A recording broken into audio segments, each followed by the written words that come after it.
Are you interested in starting your own cash PT practice? Maybe a little side hustle practice right now because you're bored with what you do at work and you're seeing massive volumes of patients. I found the most success by going this route through a practice in a gym. And this is why I started the Gym PT Blueprint. The Gym PT Blueprint is really a program that shows you exactly how to be successful in the cash model, whether it's a side practice or you're diving head first like I did. This shows you exactly how to set your finances up correctly, how to set your practice up correctly, how to sell things, how to market yourself, and how to really convey your unique value to other people so that they'll want to pay you for it. If you are struggling to figure out how to set your practice up correctly, or if you're in practice and you're not making at least 5 figures a month at this point, you really should check out the Gym PT Blueprint.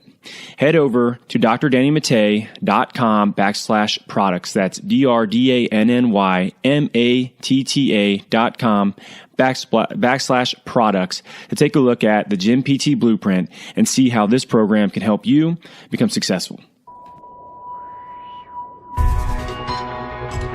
So here's the question. How do physical therapists like us, who don't want to see 30 patients a day, who don't want to work home health, and have real student loans, create a career and life for ourselves that we've always dreamed about? This is the question, and this podcast is the answer. My name's Danny Matta, and welcome to the PT Entrepreneur Podcast.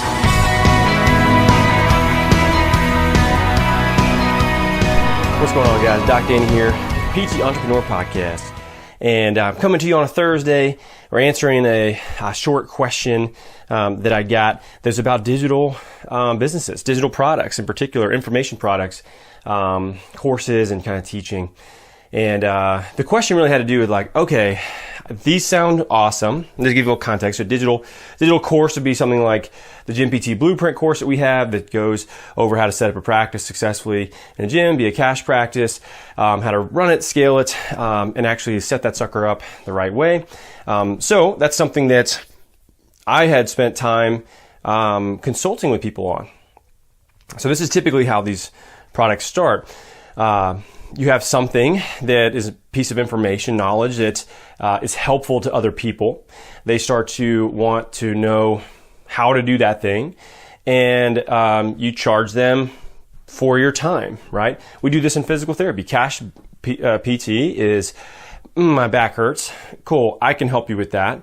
All right. How many times I need to see you, and what's it going to cost? Okay, well, we usually see people with chronic back pain 6 to 10 times.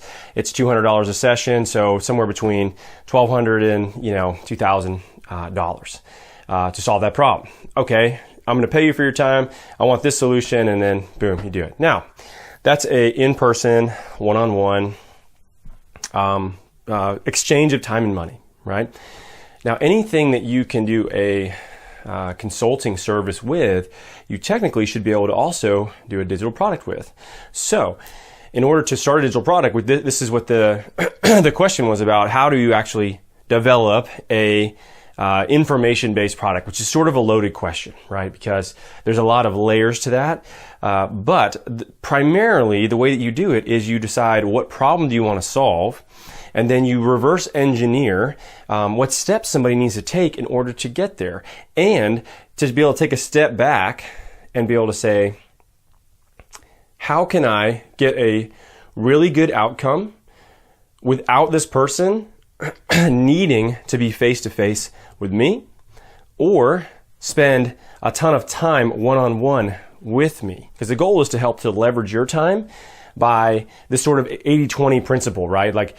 I know that 80% of people that want to start a cash practice, that are interested in sort of this hybrid training conditioning side of PT, that they're going to need help with things like sales and marketing and understanding finance, and having the right mindset to be able to sell cash PT versus a copay, and understanding how to structure their gym. 80% of their problems are going to be solved within this sequence of modules you can put together in an information-based course.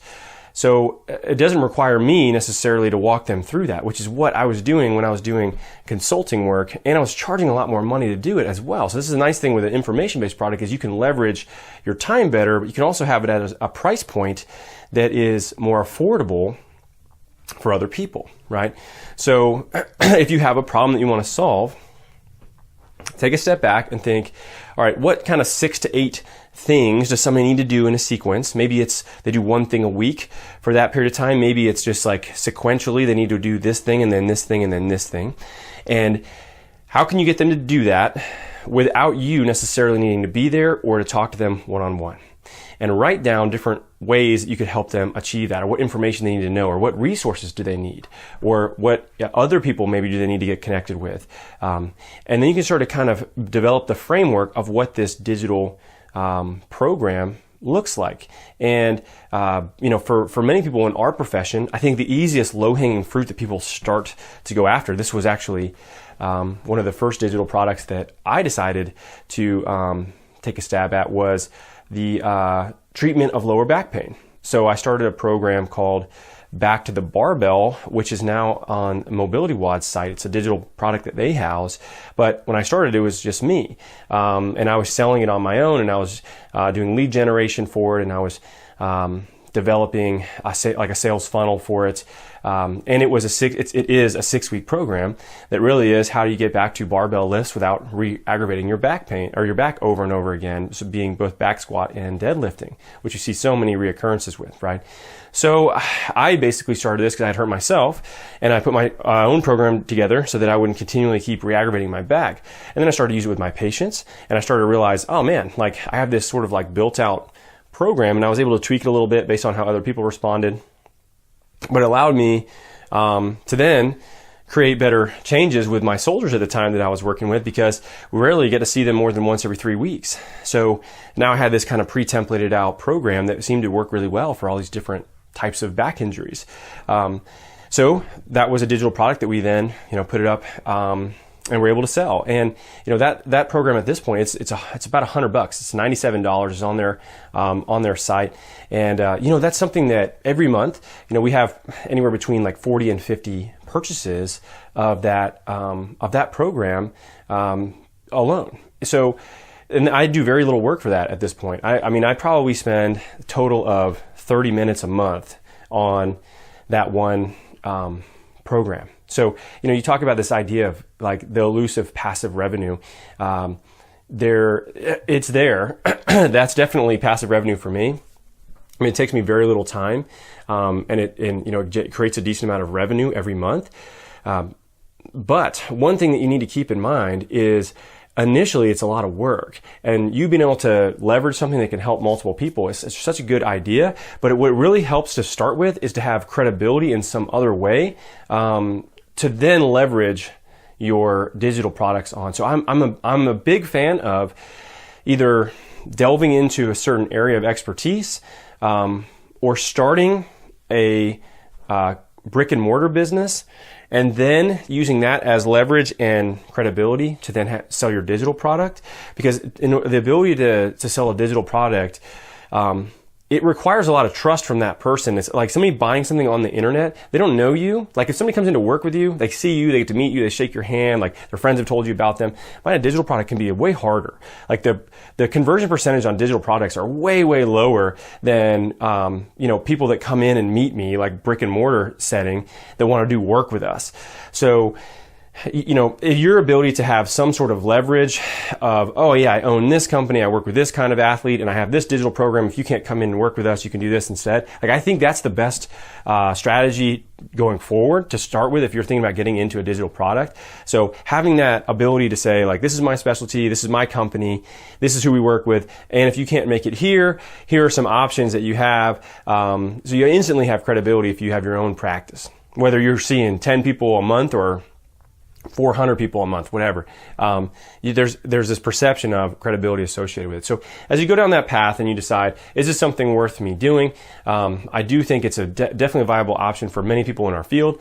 And you can create a digital program on pretty much whatever the hell you want. I'm shocked sometimes when I see people in my digital mastermind that are doing information-based products on all kinds of stuff. There's a lady that I met out in San Diego that does a mastermind group. It's for Christian women to help them find a husband. So it's a year-long mastermind. It's 12 months long.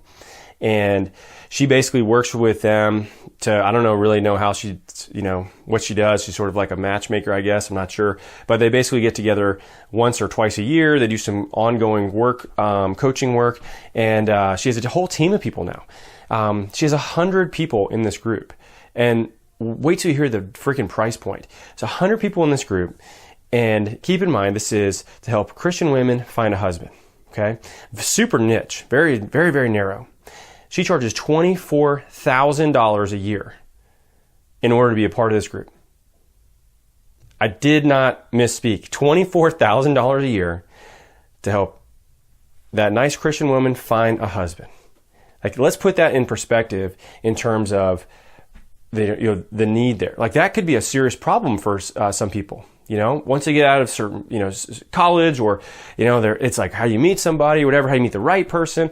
Like, she's positioned herself in a way to help solve a problem. She has 100 people that pay $24,000 a year to be a part of this mastermind group. It's a 12-month program. That is $2.4 million that she is generating. I'm sorry, it's more than that. It's about $2.5 to $3 million a year that she's generating, helping people find a husband in this very specific niche. Now, if you think you can't sell an information-based product at $100 to solve back pain, and that is a mindset issue that needs to change, because I just spent a couple days around people selling how to find a husband for $24,000 a year, and I wondered to myself, man, am I grossly underestimating what value we provide? So the digital stuff is real. It's definitely an option. I think your best bet is to establish your reputation first and to just be somewhat patient. I hate to say that word sometimes with people, but if you can do it in the right manner, you'll have such an easier time with the digital side of things than the brick and mortar side of things. Not to say you can't go the other way around, you absolutely can. But I think that they work really well together, and it diversifies your income. It gives you multiple revenue streams, which is just, from the standpoint of financial security, that is really, really just amazing. And very few people have that. Many wealthy people have that, but very few kind of middle to upper income people have diversification in their salary, in their revenue. And that is an absolute game changer in terms of just peace of mind when it comes to how you're going to pay the bills, how you're going to save for retirement, how you're going to put your kids through college, how you're going to pay your mortgage, all of that. It helps tremendously. So guys, I hope that helps. That is my opinion on starting information-based products and what you should look at doing. If you're more interested in this topic, let me know. I've actually been thinking about putting more content out on this. I'm in this digital mastermind, and I learn all this stuff, while I'm in there to help with my digital business. I predominantly talk about our brick and mortar side of the business to kind of help you guys get established there. But if you're interested in the digital side of things, shoot me an email. I'd love to hear from you, Danny@athletespotential.com, or drop a line in the mastermind or the Facebook group we have, the PT Entrepreneurs Facebook group, or you can even shoot me a message on Instagram. I'm pretty good with that stuff, not necessarily Facebook always, but Instagram, Danny Matei PT.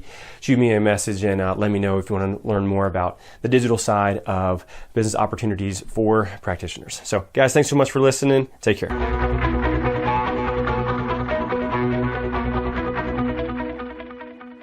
Hey, real quick before we go, I just want to say thanks so much for listening to this podcast. If you're one of the people that's already headed over to iTunes and left me a review, I really appreciate it. There's been over 50 iTunes reviews, and all of them being 5 stars, that have been left on this podcast since we started in August. That's awesome. And I read every single review.